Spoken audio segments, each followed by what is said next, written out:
Namaskar, I am Amish Dabral. Welcome you all to ASEP classes and I hope you are all doing great. तो ये हमारी 6 part है हमारे linear equation in two variables के chapter का और इसमें हम एक्सरसाइज 3.4 के जो हमारे वर्ड प्रॉब्लम्स टाइप के क्वेश्चंस हैं उनको हम यहाँ पे करने वाले हैं। तो बिना किसी डिले के शुरू होते हैं। तो हमारा पहला क्वेश्चन क्या कहना है, सेकंड क्वेश्चन का फर्स्ट पार्ट है ये, सेकंड का फर्स्ट पार्ट। तो देखते हैं क्या बोलता है। ये बोल रहा है कि if we add 1 to the numerator and subtract 1 from the denominator, a fraction reduces to 1, it becomes half 1/2 I mean if we only add 1 to the denominator, what is the fraction। ठीक है, तो हमें ये बताना है। तो देखते हैं कैसे बताएंगे। तो देखिए यहाँ पे अगर वो कभी भी क्या करे, आपको एक फ्रैक्शन की बात करे ना, तो आपको फ्रैक्शन के लिए क्या लेना है, न्यूमरेटर को आप हमेशा x लो और डिनोमिनेटर को y लो। मतलब कुछ भी उल्टा भी ले सकते हो, कोई दिक्कत नहीं है, आंसर एक ही आना होता है। बट हम ज्यादातर न्यूमरेटर को x और डिनोमिनेटर को y लेते हैं। तो सबसे पहले हम लेंगे लेट द न्यूमरेटर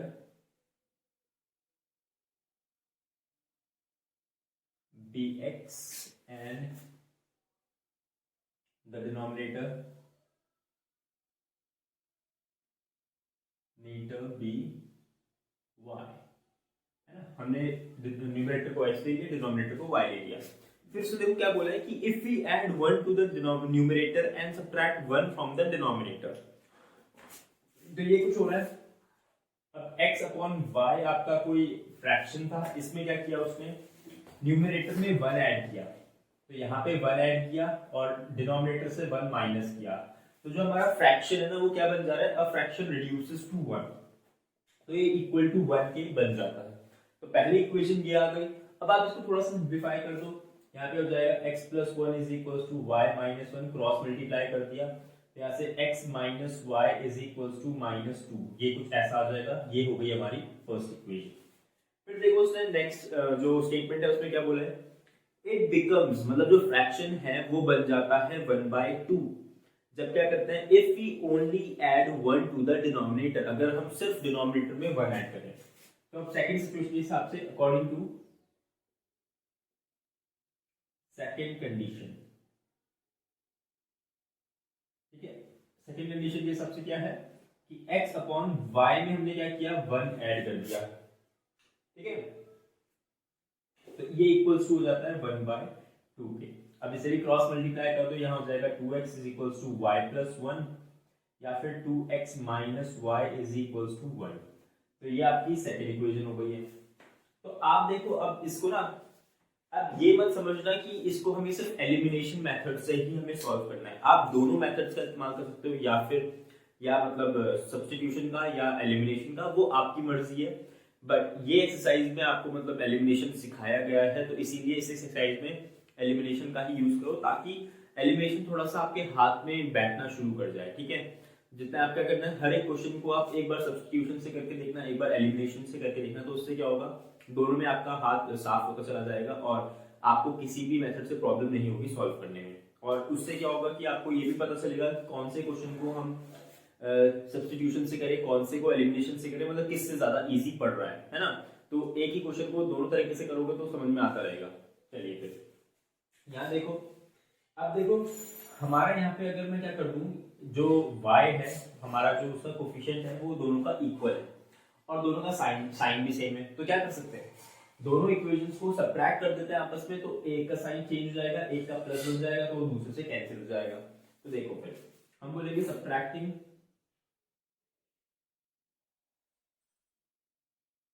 1 from 2, मतलब कि 2 में से 1 को सबट्रैक्ट कर दिया तो क्या होगा। देखो यहाँ पे मैं पूरा लिख के दिखा रहा हूँ, -y = 1 और x - y = -2।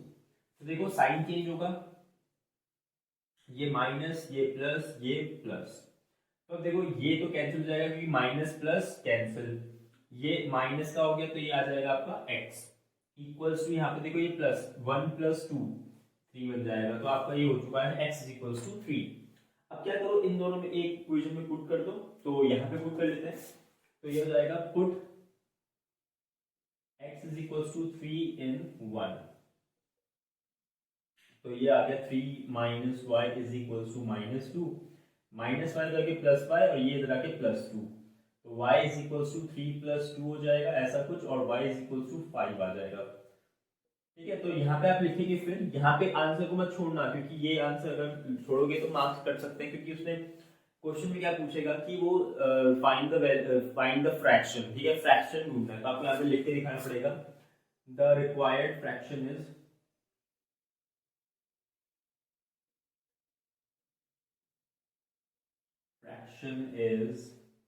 देखो x बाय y था ना फ्रैक्शन हमारा, तो x हमारा 3 है और y हमारा 5 है, तो 3/5 हमारा फ्रैक्शन है। ठीक है, तो ये आ चुका है। ये मतलब ये one of the most easiest questions है इस चैप्टर का, क्योंकि इस पे ना कैलकुलेशन है ना ही उसकी कोई लैंग्वेज उन्होंने घुमा फिरा रखी है। तो ऐसे क्वेश्चंस भी आप शुरू में मतलब बेसिक के लिए आप ऐसे क्वेश्चंस प्रैक्टिस करें और धीरे धीरे करके क्या अपना लेवल बढ़ाते रहें। चलिए फिर आप ये नोट कर लीजिए, फिर हम आगे बढ़ते हैं। चलिए अब देखते हैं नेक्स्ट वाला क्वेश्चन, क्वेश्चन नंबर 2 का सेकंड पार्ट। ये क्या बोल रहा है कि 5 years ago Noori was thrice as old as Sonu, मतलब कि नूरी की एज 3 times थी सोनू की एज के। 10 years later Noori will be twice as old as Sonu. अब क्या है, 10 साल बाद क्या होगा, जो नूरी की एज है वो दुगनी हो जाएगी हमारे सोनू की एज से। How old are Noori and Sonu, अब उससे उन्होंने प्रेजेंट एज पूछी है। जब भी एज का क्वेश्चन आएगा तो मैक्सिमम टाइम्स आपको प्रेजेंट एज को ही एक्स और वाई मानना पड़ेगा। तो हम बोलेंगे यहाँ पे सेकंड का second part, let the age of Noori be x and the age of Sonu be y. चलिए ये हो गया, नूरी की एज x मान ली, सोनू की एज y मान ली। अब उसने बोला 5 साल पहले, अगर प्रेजेंट एज x और y है तो मुझे बताइए 5 साल पहले क्या एज रही होगी। तो हम बोलेंगे 5 years ago। 5 years ago। अब मैं फिर से वही एग्जांपल देता हूं कि अगर मेरी एज अभी 23 है तो 5 साल पहले क्या रही होगी एज, तो आप 23 में से 5 माइनस करेंगे तो 18 आएगी। वैसे ही सेम केस है यहाँ पे भी, अगर प्रेजेंट एज x है तो 5 साल पहले हमारी नूरी की age, Noori's age is equal to x minus 5 रही होगी, और सोनूज एज भी देख लेते हैं, is equal to y minus 5 रही होगी। तो याद है, अब उसने बोला है कि Noori's age was thrice Sonu's age. ठीक है, तो नूरी की एज क्या है, अगर नूरी की एज है x माइनस 5 तो ये कितना होगा सोनू की एज के 3 टाइम्स होगा हमारे सोनू की एज के 5 साल पहले की बात है। इसको सॉल्व कर लीजिए, x minus 5 is equal to 3y minus 15, या फिर ये इधर आएगा तो x minus 3y is equal to minus 10। तो ये आपकी फर्स्ट इक्वेशन बन चुकी है। अब उसने नेक्स्ट स्टेटमेंट में बोला है कि 10 years later, 10 साल बाद, और मैं लिखेंगे 10 years later,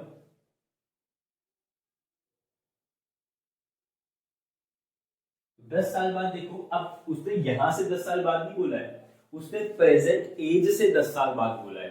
तो प्रेजेंट एज से 10 साल बाद क्या होगा, नूरी की एज क्या रह जाएगी, नूरीज एज। तो जैसे कि मेरी एज अभी है 23, तो 10 साल बाद मैं 33 का हो जाऊंगा। सोच के बुरा लगता है बट कोई नहीं। तो वैसे ही नूरी की एज क्या हो जाएगी, x प्लस 10 हो जाएगी 10 साल बाद, है ना। वैसे यहाँ पे सोनू की एज भी हो जाएगी, Sonu's age is equals to y plus 10। अब उसने बोला है कि 10 साल बाद क्या होना है कि जो नूरी की एज है ना वो है x प्लस 10 इक्वल्स टू हो जाएगी ट्वाइस ऑफ y प्लस 10 के, मतलब कि सोनू की एज के दुगनी हो जाएगी। ठीक है, तो ये हमें दिया हुआ है। अब हमारा कुछ नहीं बचा है, सिंपली सॉल्व ही करना है इक्वेशंस को। यहाँ पे इक्वेशंस को सिंप्लीफाई करो। ओहो, तो x plus 10 is equals to 2y plus 20, है ना। और यहां से फिर इसको सिंप्लीफाई करेंगे, x minus 2y equals to ये 10 जाके माइनस हो जाएगा तो 10। तो ये आपकी सेकंड इक्वेशन। तो देखिए अब यहाँ पे आप क्या कर सकते हैं, मुझे यहाँ पे दिखाई दे रहा है कि y को एलिमिनेट करने में थोड़ा सा दिक्कत आएगी, मल्टीप्लाई वगैरह करना पड़ेगा, इसको 6 बनाना पड़ेगा 2 से मल्टीप्लाई करके, इसको 6 बनाना पड़ेगा 3 से मल्टीप्लाई करके। उससे बेटर है यहाँ पे x का जो कोफिशिएंट है ना वो है 1 दोनों में ही। तो इस इक्वेशन को अभी ऐसे में ही सब्ट्रैक्ट कर दो आपस में, क्योंकि दोनों का साइन सेम है, इसीलिए सब्ट्रैक्ट आपस में करना पड़ेगा, जिससे x हमारा क्या हो जाएगा, एलिमिनेट हो जाएगा। तो मैं यहाँ लिखता हूँ सब्ट्रैक्टिंग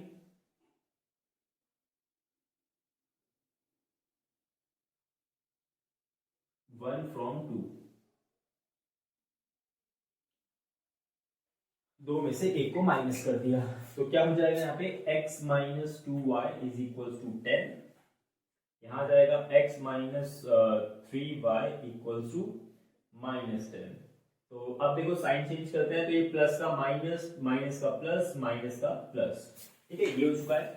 अब देखो ये तो कैंसिल, अब देखो ये प्लस 3y माइनस 2y, तो सिर्फ y बचेगा, है ना, और यहाँ पे प्लस 10 तो ये हो जाएगा 20। तो y की एज मतलब कि सोनू की एज क्या है, 20 साल है, और नूरी की निकाल लेते हैं। नूरी की एज कितनी हो जाएगी, यहाँ पे एक इक्वेशन में पुट कर दो इसे, कहीं भी यहीं पे पुट करते हैं, तो x minus 2 into 10 is equals to 10, तो यहाँ पे हो जाएगा x minus 20 is equals to 10, या फिर x इज इक्वल्स टू 30 आ जाएगा यहाँ से। तो ये हमारा आंसर है y और उसका। तो इसमें आप स्टेटमेंट लिख देना कि Noori's age present age is 30 and Sonu's present age is 20, है ना, तो ये आप लिख लीजिए। उसके बाद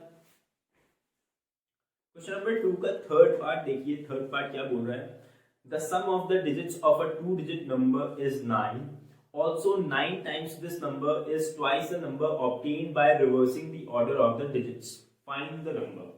ठीक है, ये इंपॉर्टेंट क्वेश्चन है आपकी प्रैक्टिस के लिए, मैं यही बोलूंगा कि एग्जाम पॉइंट ऑफ व्यू से। खैर इस बार जो एग्जाम हुआ है, जो हमारा सीबीएसई का पेपर आया था वो बहुत ही इजी आया था, मतलब मैक्सिमम क्वेश्चंस आपके एनसीईआरटी से आए थे, एनसीईआरटी से, और बहुत इजी क्वेश्चंस थे। मेरे को ऐसा खास डिफिकल्ट क्वेश्चन पेपर लगा नहीं इस बार का। सीबीएसई 2023 जो पेपर हुआ है अभी अभी एक ही दिन पहले, वो कल ही हुआ है, तो वो इतना मुश्किल नहीं था। इसीलिए आपको क्या होना है कि इतना ज़्यादा टेंशन लेने की ज़रूरत नहीं है। आपको क्या करना है, अब जो नए बच्चे 10th में आ रहे हैं उनको सिंपली जो एनसीईआरटी ना वो बहुत अच्छे से प्रैक्टिस कर लेनी है कि उसका एक ही क्वेश्चन आपके दिमाग में रटा रहना चाहिए। ठीक है, तो पहला स्टेप ये होना चाहिए। उसके बाद सेकंड स्टेप ये होना चाहिए कि जो एनसीईआरटी एग्जाम्पलर है ना, जो एनसीईआरटी की सप्लीमेंट्री किताब आती है मैथ्स की, उसके क्वेश्चंस भी आप अच्छे से कर लो, क्योंकि जो उसमें जो एग्जाम में आपके एमसीक्यूज टाइप के क्वेश्चंस आए थे ना, वो मैक्सिमम आपके एनसीईआरटी एग्जाम्पलर से ही आए थे। ठीक है, तो वो आप प्रैक्टिस कर लेना बहुत अच्छे से। तो इन दो बुक से ना आपका जो एक तरीके से आपका 80 to 90% वाला जो क्वेश्चन पेपर का क्वेश्चन है ना, वो सारे कवर हो जाएंगे, आप इजीली उनको अटेम्प्ट कर पाओगे। और थोड़ा बहुत जो एक्स्ट्रा एफर्ट है वो आप क्या कर सकते हैं, जो एजर्शन रीजनिंग वाले क्वेश्चंस हैं अलग अलग जगहों से निकाल सकते हैं। फिर जो केस बेस्ड क्वेश्चंस हैं वो अलग अलग टाइप के केस बेस्ड क्वेश्चंस आप ट्राई कर सकते हैं। केस बेस्ड में क्या होता है, क्वेश्चंस तो इजी होते हैं, बट कभी कभार बच्चा ना सिचुएशन को, मतलब जो रियल लाइफ सिचुएशन है उसको ढंग से समझ नहीं पाता, जिसकी वजह से वो आंसर गलत कर सकता है। तो वो चीजें आप ढंग से मतलब प्रैक्टिस कर लेना, तो इससे आपका पूरा कंप्लीट आपका जो 100% वो है वो हो जाएगा, आपको ज्यादा टेंशन लेने की जरूरत नहीं पड़ेगी। ठीक है, तो चलिए अभी क्वेश्चंस वो करते हैं, अपना शुरू करते हैं। The sum of the digits of a 2-digit number is 9। तो देखो अभी मैंने कल भी आपको एक एग्जांपल वाला क्वेश्चन कराया था जिसपे जो 2 डिजिट नंबर वाला ही सीन आया था। तो मैंने बोला था कि जब भी 2 डिजिट नंबर आएगा तो हम उसका क्या लेते हैं, लेट द यूनिट्स की पहले tens place digit be x and units place digit b y। ठीक है, हमने बोला कि टेंस प्लेस की डिजिट को हम x मान लेते हैं और y जो यूनिट्स प्लेस की डिजिट है उसको y मान लेते हैं। तो then the number obtained is given by, है ना, नंबर जैसे मिलेगा वो होगा हमारा 10x plus y, है ना, क्योंकि x हमारा टेंस प्लेस की डिजिट और y हमारा वंस प्लेस की या फिर यूनिट्स प्लेस की डिजिट। ठीक है, ये दिया हुआ है हमारा। इसमें दिया है कि according to condition 1, first condition, उसने बोला है कि जो डिजिट्स का सम है ना, अभी वो नंबर का वो नहीं बोल रहा है, वो डिजिट्स का सम बोल रहा है, एक्स और वाई का सम बोल रहा है। तो हमेशा जब भी देख लेना, जब वो बोलेगा कि नंबर का सम विद अदर नंबर, तो नंबर जब बोलेगा तब तो पूरा नंबर 10x प्लस वाई लेके आप उसको उसका सम वगैरह जो भी किसी और नंबर से जो भी दिया होगा उससे निकालेंगे। पर जब वो डिजिट्स बोलेगा तो डिजिट्स में सिर्फ x और y ऐड होंगे, मतलब कि x plus y is equals to कितना है 9। ठीक है, एक और चीज समझा देता हूं मैं आपको यहां से कि x प्लस वाई, अब देखो यहाँ पे मैं इसका एग्जांपल देके समझाता हूँ कि जैसे 29 है, 29 है, मैं इसका अगर आपको बोलूं कि इसके जो डिजिट्स का सम है ना वो कितना है, यहाँ पे 11, तो 2 प्लस 9 इज इक्वल्स टू 11 है। पर मैं अगर आपको बोलूं कि जो नंबर इसको रिवर्स करके मिलता है 92, और इस नंबर, इन दोनों, the number itself and the number obtained by reversing the digits of this number, इन दोनों का सम या डिफरेंस कितना है वो इतना दे रखा है, तब वो हम पूरा नंबर ही कंसिडर करते हैं। बट जब डिजिट्स की बात करता है तो सिर्फ हम x और y को ऐड करके देखते हैं कि उसका सम कितना है, या डिफरेंस अगर बोला हो तो डिफरेंस इतना है। ठीक है, समझना है? तो चलिए फिर आगे बढ़ते हैं। चलिए, ये हो गया हमारा फर्स्ट इक्वेशन। फिर हम बोलेंगे according to second condition.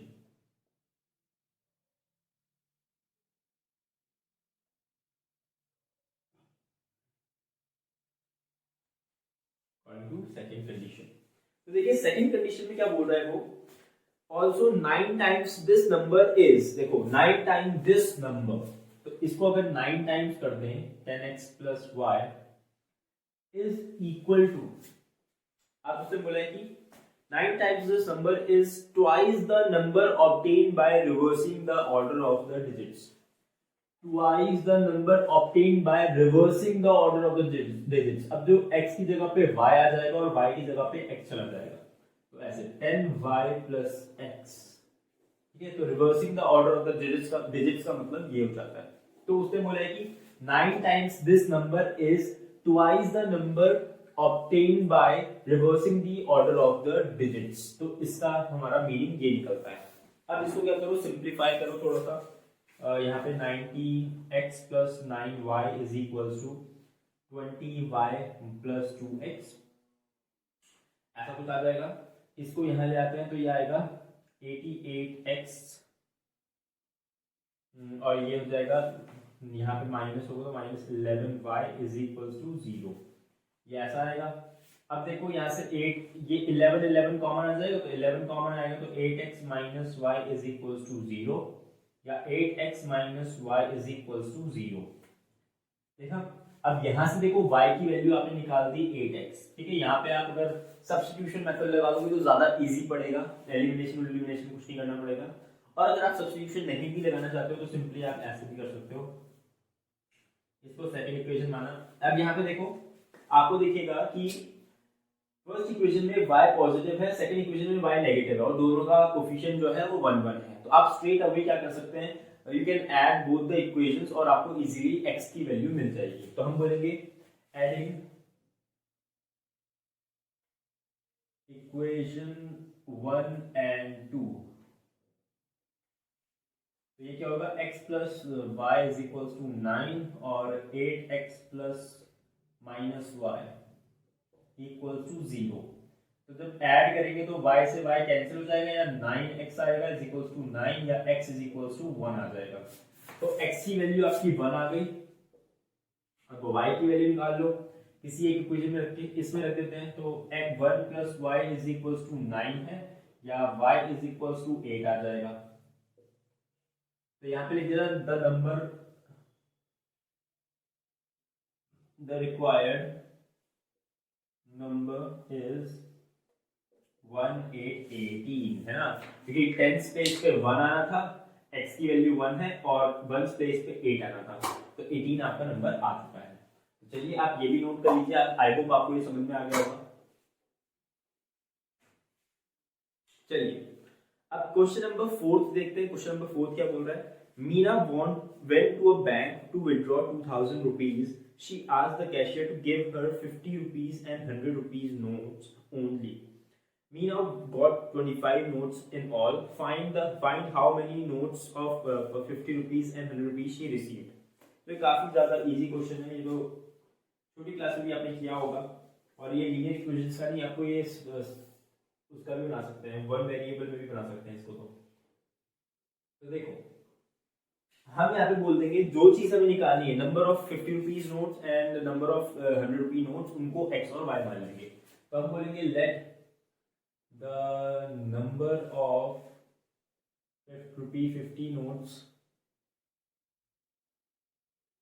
be x and dx को लिखा ही मैंने, एंड ₹100 notes be y। ठीक है, हमने y बोल दिया। अब उससे बोला है कि टोटल नोट्स कितने मिले हैं, 25 है ना। तो x प्लस वाई नोट्स का नंबर है, ये x नंबर ऑफ नोट्स हैं 50 रुपी के और y नंबर ऑफ नोट्स हैं 100 रुपी के। तो हम बोलेंगे according to condition 1, first condition हमें मिल जाएगा कि x plus y equal to 25 है, ये फर्स्ट इक्वेशन हो गई। फिर उसने बोला है कि टोटल उसने कितने रुपीस निकाले, 2000 रुपीज। अब मुझे बताइए कि आपके पास 100 रुपए हैं पूरे टोटल में, आपके पास जो है कि 10 के 6 नोट हैं और 20 के 2 नोट हैं। तो आप कैसे पता लगाएंगे, कोई भी अगर आप किसी को बोलेंगे कि यार मेरे पास 10 के 6 नोट और 20 के 2 नोट हैं, तो टोटल मेरे पास कितने रुपए हुए, तो वो बोलेगा कि 10 के 6 हैं प्लस 20 के 2 हैं, तो इसका मतलब ये हो जाएगा 60 प्लस 40 इज इक्वल टू 100। तो आपके पास टोटल रुपीज 100 है। तो हम क्या करते हैं, the value of the note into the number of notes, और value of note into number of note equals to total हमारा वो हो जाता है। तो वैसे ही सेम केस यहाँ पे होगा, हम क्या करेंगे,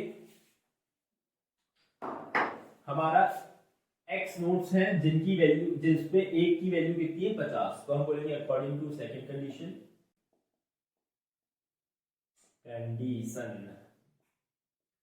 अकॉर्डिंग टू सेकंड कंडीशन क्या हो जाएगा, 50x है ना। अगर एक नोट की वैल्यू 50 तो x नोट की वैल्यू 50 इंटू एक्स, और वैसे ही y नोट्स की भी जाएगी 100, y is equal to total कितना है, ये 2000 हमारा निकाला था उसने। अब देखो यहाँ पे आपको 50 कॉमन दिख जाएगा, दिख रहा है, x प्लस 2y, और यहाँ पे 50 आपने कॉमन ले लिया इक्वल टू 2000। तो ये कैंसिल हो जाएगा, 0 से 0 कैंसिल, 5 से ये 4 टाइम्स कैंसिल, 40। तो x plus 2y equals to 40, ये हो गई आपकी सेकंड इक्वेशन। तो आप सीधा क्या कर सकते हैं, अगर आपको डायरेक्ट आंसर निकालना है तो यहाँ पे या तो आप सब्स्टिट्यूशन मेथड लगाना है, तो यहाँ से x की वैल्यू y के टर्म्स में निकाल दो या y की वैल्यू x के टर्म्स में निकाल दो, आपकी मर्जी। अगर एलिमिनेशन से करना है तो देखो यहाँ पे x का कोफिशिएंट आपको दोनों में सेम दिखाई देगा 1 1, तो आप इन दोनों इक्वेशंस को सब्ट्रैक्ट कर दो तो x कैंसिल आउट हो जाएगा। तो यहाँ पे लिखेंगे हम सब्ट्रैक्टिंग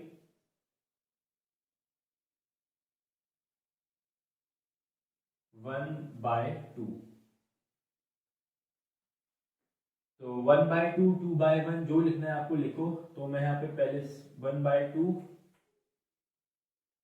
1 फ्रॉम 2 लिख देते हैं कि हमने दो में दूसरी इक्वेशन में से फर्स्ट को माइनस कर दिया। तो x plus 2y equals to 40, x plus y equals to 25।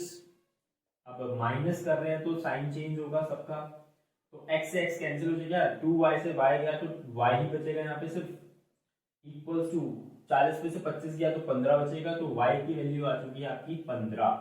अब 15 आ गई है, यहाँ पे y की वैल्यू 15 रख दो, तो x plus 15 is equals to 25, या फिर x इज इक्वल्स टू आपका 10 आ जाएगा। तो यहाँ पे आपको दिखाई दे गया है कि x जो हमारे नंबर ऑफ नोट्स ऑफ 50 रुपी है तो वो है कितना 10, और y मतलब कि नंबर ऑफ 100 रुपी नोट्स कितने हैं 50। तो आप ये नीचे एक स्टेटमेंट लिख देना और ये क्वेश्चन यहाँ पे खत्म होता है। तो चलिए आप ये भी नोट कर लीजिए, फिर आगे बढ़ते हैं। चलिए नेक्स्ट क्वेश्चन देखते हैं, क्वेश्चन नंबर 5 हमारा इस एक्सरसाइज का लास्ट क्वेश्चन भी है ये। A lending library has a fixed charge for the first 3 days and an additional charge for each day thereafter। ये आपका कुछ वैसा ही क्वेश्चन है जैसा आपने लास्ट एक्सरसाइज में टैक्सी वाला क्वेश्चन किया था, जिसमें टैक्सी का एक फिक्स्ड चार्ज था, उसके बाद में पर किलोमीटर वो कुछ फिक्स अमाउंट वो ऐड करता जाता था। वैसे केस ये भी है कि लाइब्रेरी क्या करती है, जैसे ही आपने बुक को लेंड किया मतलब कि उससे उधार लिया, तो वो आपको एक फिक्स चार्ज वहां पे जमा करना ही करना पड़ेगा। फिर उसके बाद आप जितने दिन उसको रखोगे ना, तो हर डे का चार्ज क्या होगा, अलग अलग लगता रहेगा। तो वैसा ही कुछ दे रखा है। तो है the fix charge for the first 3 days. अब क्या फिक्स चार्ज कैसा है कि पहले दिन 3 दिन, अगर मान लो आपने किताब वहां से बोरो की और आपने 3 दिन रखी, तो पहले 3 दिन के लिए तो एक ही फिक्स चार्ज है। फिर तीसरे दिन के बाद अगर चौथे दिन, मतलब कि अगर आपने चौथे दिन भी रखी तो उस दिन का एडिशनल चार्ज देना पड़ेगा। फिर 5वें दिन भी रखी तो 5वें दिन का भी एडिशनल चार्ज, फिर 6वें दिन का भी। तो ऐसे करके क्या होगा, चार्ज उसमें एडिशनल लगता चला जाएगा। तो उसने बोला है कि Sarita paid ₹27 for a book kept for 7 days. मतलब सरिता ने 7 दिन किताब रखी तो उसे ₹27 पे करने पड़ गए। ठीक है। वाइल सूजी, अब सूजी क्या है, उसने पे किया ₹21 for the book kept for 5 days. उसने 5 दिन बुक रखी तो उसे ₹21 भरने पड़े। तो अब वो बोल रहे हैं कि जो फिक्स चार्ज और the charge for each extra day हमें निकालना है, कितना होगा। तो हम बोलेंगे यहाँ पे question number 5, let the fixed charge be x and charge per day be y। चलिए हमने मान लिया कि जो फिक्स चार्ज है वो x है और चार्ज पर डे पे क्या है, y। तो हम बोलेंगे अकॉर्डिंग टू फर्स्ट कंडीशन।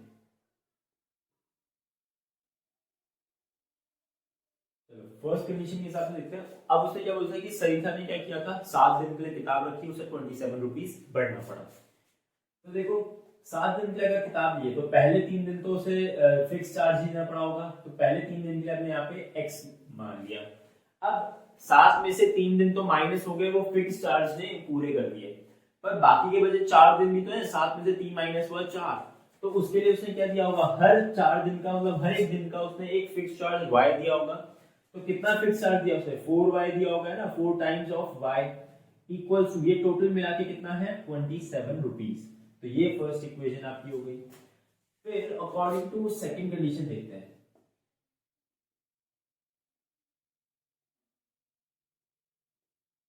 चलो सेकंड कंडीशन को देखते हैं। तो सेकंड कंडीशन में दोबारा क्या होगा, x उसने क्या किया होगा, फिक्स चार्ज दिया होगा। उसने कितने दिन किताब रखी है, 5 दिन। ठीक है, 5 दिन किताब रखी है तो पहले के 3 दिन तो फिक्स चार्ज ने कवर कर लिए होंगे, बट 5 में से 3 माइनस करो तो 2 दिन और एक्स्ट्रा भी तो है। तो एक्स्ट्रा दिन के लिए उसने y वो दिया होगा, एडिशनल चार्ज दिया होगा। पहले एक्स्ट्रा दिन जो हमारा 3 दिन के बाद जो चौथा दिन था उसके लिए y दिया, फिर 5वें दिन के लिए भी y दिया होगा, तो 2y दिया होगा उसने, है ना। तो यहाँ पे आ जाएगा y x + 2y = 21। तो ये हमारी सेकंड इक्वेशन हो गई। अब क्या करेंगे, दोबारा देखो यहाँ पे x का कोफिशिएंट मुझे सेम दिखाई दे रहा है, तो इक्वेशंस को माइनस कर दो। तो हम बोलेंगे सब्ट्रैक्टिंग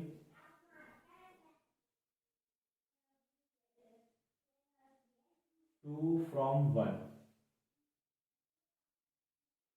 तो 2 from 1 तो x + 4y ऊपर आएगी = 27, x + 2y = 21। माइनस करना है तो साइन चेंज होंगे तीनों के, तो प्लस का माइनस, प्लस का माइनस, प्लस का माइनस। तो x x कैंसिल हो गया, 4y से 2y गया तो 2y बचेगा = 27 में से 21 गया तो 6 बचेगा। तो y की वैल्यू आ जाएगी आपकी 3। तो ₹3 पर डे का चार्ज था। और x की वैल्यू निकालनी है तो किसी एक में रख दो, यहाँ पे रख देते हैं। तो x + 2 × 3 = 21। तो x = 21 - 6 हो जाएगा। तो x की वैल्यू आ जाएगी आपकी 6 गया तो ₹15, तो 15 आ जाएगी। तो इसीलिए उसका फिक्स, लाइब्रेरी का फिक्स चार्ज कितना है, ₹15। और y = कितना है, मतलब जो हमारा हर दिन का पर डे जो चार्ज है वो कितना है, ₹3। तो चलिए आप ये भी कर लीजिए। और ये हमारा लास्ट क्वेश्चन एक्सरसाइज का। अब इसके बाद हम क्रॉस मल्टीप्लिकेशन मेथड देखेंगे, और मैं उसके सिर्फ 2-3 क्वेश्चन ही करूंगा, मतलब क्रॉस मल्टीप्लिकेशन वाले मेथड के थ्रू मैं 2-3 क्वेश्चन ही करूंगा, ताकि आपको समझ में आ जाए कि क्रॉस मल्टीप्लिकेशन मेथड यूज कैसे करते हैं। बाकी वो शायद आपके सिलेबस से इस सेशन भी कट ही रहेगा, तो इसीलिए आपको ज्यादा उस पर ध्यान देने की जरूरत नहीं है, बस थोड़ा सा देख लेना, क्योंकि आगे फ्यूचर में 11th-12th में काफी काम आता है, वहां पे फिर अगर पहले से ही सीखा रहेगा तो मदद मिल जाती है। और बाकी फिर उसकी एक्सरसाइज, क्रॉस मल्टीप्लिकेशन वाली एक्सरसाइज के जो क्वेश्चंस हैं वो एलिमिनेशन और सब्स्टिट्यूशन से ही सॉल्व करने वाले हैं। ठीक है, तो चलिए फिर नेक्स्ट वीडियो में मिलते हैं, तब तक के लिए मेहनत करते रहिए और धन्यवाद।